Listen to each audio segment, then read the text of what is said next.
हम इस वीडियो के अंदर पढ़ेंगे प्रभाववाद के सिद्धांत।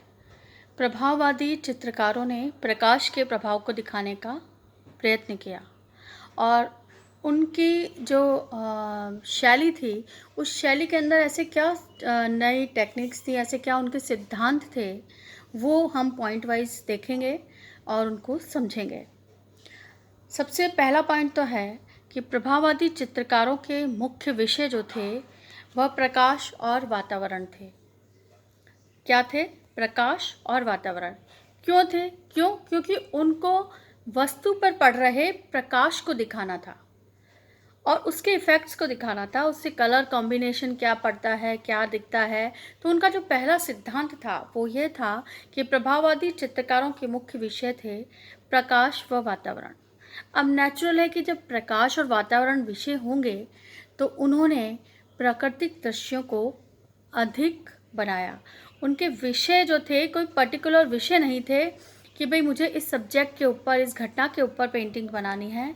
उन्होंने नेचर को, प्रकृति को महत्व दिया और चित्रकारों को ये एक मैसेज दिया कि हमें चित्रशालाओं से निकलकर प्रकृति चित्रण भी करना चाहिए, यानी चित्रशाला के बाहर निकलकर चित्रकारों को चित्र बनाने की आज़ादी भी प्रदान की। एक तरह से हम ये कह सकते हैं कि उन्होंने चित्रकारों को जो बंधे हुए थे कृत्रिम प्रकाश के वातावरण में, उन सब को बाहर निकल के प्रकृति के सुंदर दृश्यों को बनाने का एक उदाहरण प्रस्तुत किया।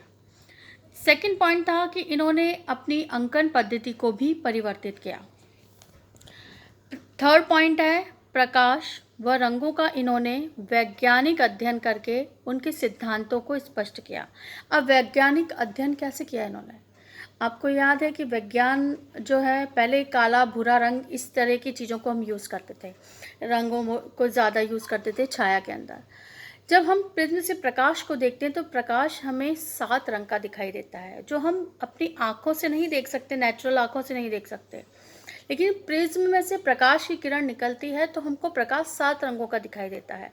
तो वैज्ञानिकों ने कलर्स को लेकर जो एक्सपेरिमेंट किए, जो वैज्ञानिक अध्ययन किए, उन अध्ययनों को इन प्रभाववादी चित्रकारों ने अपनाया और अपने चित्रों में प्रयोग किया।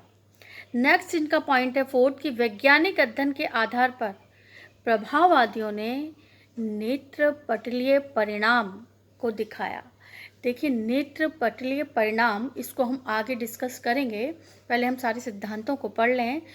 नेत्रपटलीय यानी ऑप्टिकल मिक्सचर्स को इन्होंने ज़्यादा ध्यान दिया। ऑप्टिकल मिक्सचर्स क्या है वो हम आपको लास्ट में बताएंगे।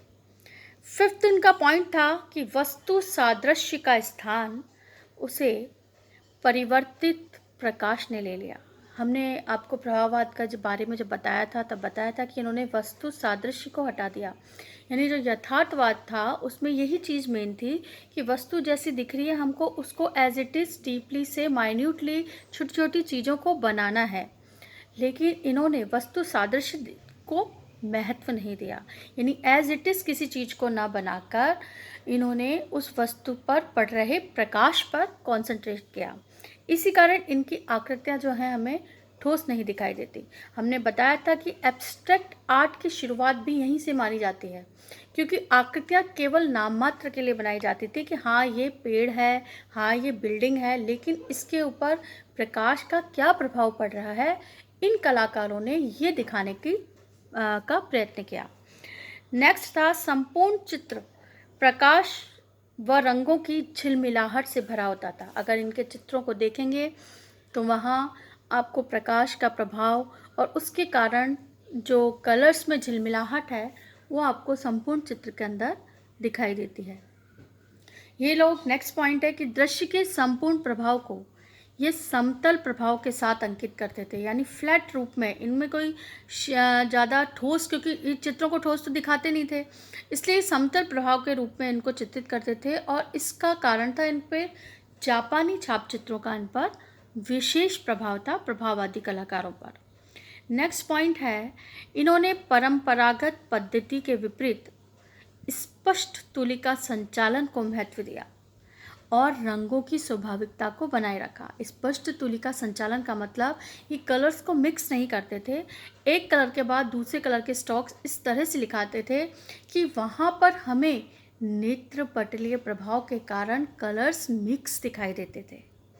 ये ध्यान रखिए, नेत्रपटलीय प्रभाव मतलब होता है कि जो चीज़ होती नहीं है लेकिन हम पर्टिकुलर एंगल से पर्टिकुलर वे में अगर उसको देखते हैं तो वो चीज़ हमें मिलती हुई झिलमिलाती हुई दिखाई देती है। ये प्रभाववादी कलाकारों का एक बहुत बड़ा योगदान था।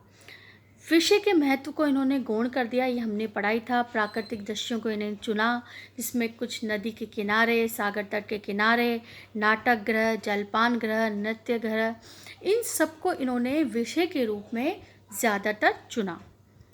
आप देखें कि हमारा प्रभाववादी जो चित्र था वो भी सबसे पहले नेचर से रिलेवेंट था, सूर्योदय का प्रभाव।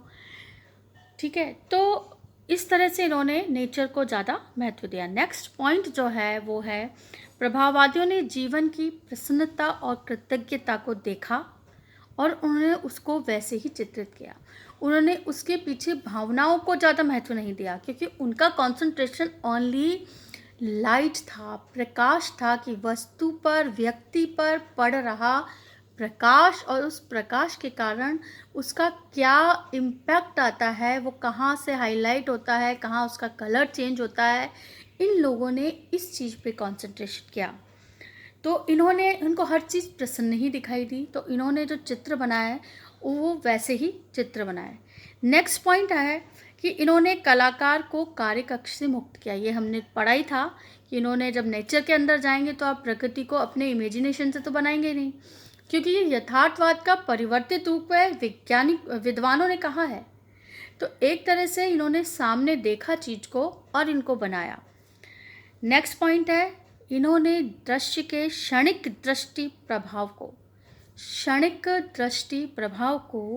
चित्रकार की बौद्धिक कल्पना व रचना से रूढ़िबद्ध नियमों से इन्होंने मुक्त किया।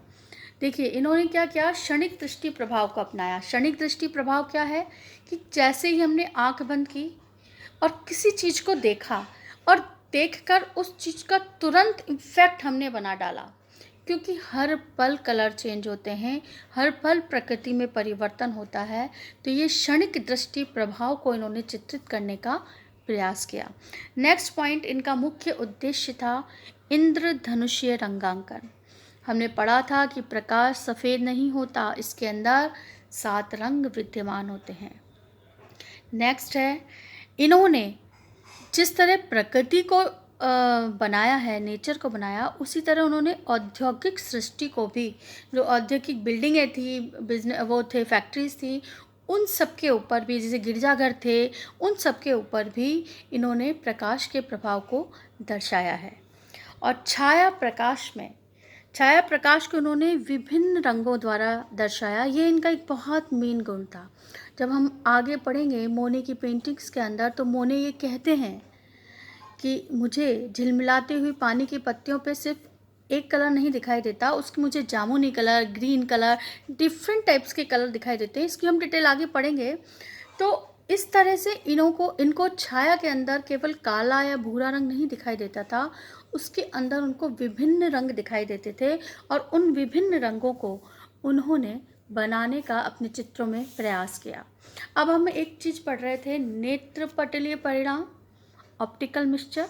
इस ऑप्टिकल मिक्सचर के अंदर एक्चुअली में होता यह है, इसको ये बोलते हैं कि हम जब स्टॉक्स लगाते हैं पेंटिंग्स के अंदर, तो कलर्स को मिक्स नहीं करते, अलग अलग पास रंगों को इस तरह लगाते हैं कि अगर चित्र को हम पर्टिकुलर डिस्टेंस पे रखें और पर्टिकुलर एक जगह से उसको देखें, तो वो जो रंग हैं वो आपस में हमें मिलते हुए दिखाई देते हैं, झिलमिलाते हुए दिखाई देते हैं। यानी कि हम जो है ब्रश के द्वारा उसको मिक्स नहीं करते, हम नेत्रों के द्वारा उसको मिक्स करते हैं, इसलिए उसको ऑप्टिकल मिक्सचर भी कहा जाता है। नेत्रपटलीय परिणाम यानी नेत्रों पर पड़ने वाला परिणाम, जिसके कारण हमें चित्र बहुत ही सुंदर दिखाई देते हैं।